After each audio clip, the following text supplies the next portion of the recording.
Good afternoon. You're on the air. Mayor, you had the city manager on yesterday. Yes, he called in. Why didn't you ask him why he doesn't want to live in Watertown? This is the only chance we had him. Could have asked him that question. Well, you know, it was awkward because, not awkward, but I mean, he called out of the blue. I didn't know he was calling. Right. And so I wasn't really prepared to ask him a couple of codes questions. And yeah, that would have been a chance to ask him that. Yeah. Well, I think the answer is obvious. He's 65 years old.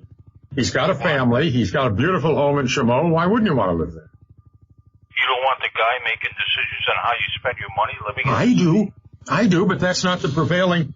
Yes, it is. He signed a contract. He had to move into the city. How many times I got to say the same damn thing? It was in the contract, and you know it, and I know it, and everybody knows it. Well, there's no contract anymore because that was nullified by the fact that it was signed in contravention of public officers law. So that I disagree with it 100%. We never had a city manager living outside the city until this gentleman. He's very qualified for the job. I had nothing against. He's a very smart man. But I think he should live in the city if you're going to manage the city finances. I don't. No, he's not going to. Common sense has gone out the window in this country. You know what happened was Mayor Smith and Mayor Butler wanted to hire him very badly, and he didn't live in the city. So I think what happened is they said to him, because I think he's probably an honorable man, being a retired colonel, but I think they said to him, "Don't worry about this. We'll just put this language in here, and we'll address it later. They'll forget about it." And then it blew up on him. But it really didn't because, I mean, even Olney voted in favor of that local law, so. Yeah. You're telling me he'd get this job up if he was forced to move into Watertown? Well, I don't know how you would. Does anybody ask that question? What if you have to move into the city? You going to quit the job? I don't think I don't know. Think he would, do you? You know, what's the problem with living in the city you're getting paid by?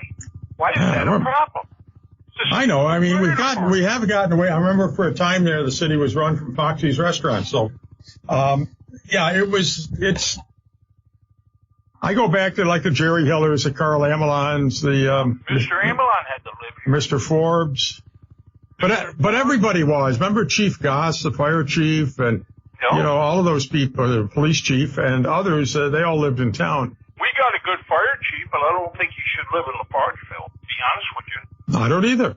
There's an emergency. You want these people out. Well, it's not just that. It's just, and that came up in that questioning yesterday. And I don't mean to, somebody's going to say you're picking on him, and I'm not picking on him. But I'm saying I asked questions about the pile of rubble on West Main with a fence around it, and there was no answer. So I didn't know. Well, maybe that got biased. I asked who put the fence up, and he didn't know. And I'm telling you, when you got 11 or 14 department heads at 4:30 in the afternoon headed for the city limits, and you got a town in which there was a tremendous acrimony and fighting on the third floor, as well as people with shopping carts all over town, you're looking for those city limits at 4:30 in the afternoon. Yeah, does anybody know where an orange shopping cart comes from? I don't know. Is that Family Dollar or? Yeah.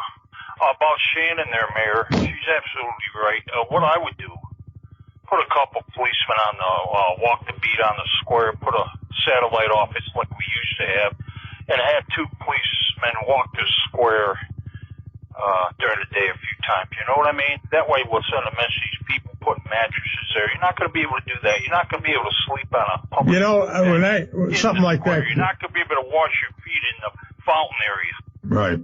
What I think should happen is senior management should go down there. I mean, whether it's the manager, the assistant manager, and the police chief. Yeah. You know, I don't know what. I haven't seen the police chief in years, except I saw him on a milk carton the other day. I don't even know who it is, to be honest with you. Yeah. I really don't. One other thing, Mayor, I think when we move that new building, you're going to have issues down on the square. I'm guaranteeing you're not going to be able to lock them people in that new building on Main Avenue, everybody. No. You walk over the Mill Street Bridge, there you are. Hey, you know what I saw today? And you don't normally see this in Watertown. I'm pretty sure I was right. I saw and there's people who like are cross-dress and all that. This was a honest to God tranny on Mill Street. Tall, short shorts, you know, and everything. Had the look of a guy not like manly, but you don't normally see trannies in Watertown, do you? Well, there used to be one you saw down at the donut shop all the time. Really? Yeah. Wore a dress in a wig. Nice guy, but a little off. Yeah. Billie Jean. I don't know if you ever heard that name, Mayor. I've heard of it, yeah. Billie Jean used to walk the streets of the city. I haven't seen him in quite a while. He was a total cross-dresser, but... Well, there used to be one at the air break. I don't think he's there anymore. But, right? Yeah, they're all over the place now. But, well, I'll let somebody else on there. Oh, okay. All right, thanks. Yep. Not that it's a bad thing. I'm just making the observation, something people walk by and, strikingly dressed or something like that. But, oh, my God. I shouldn't have said that. I'm going to get in trouble for that.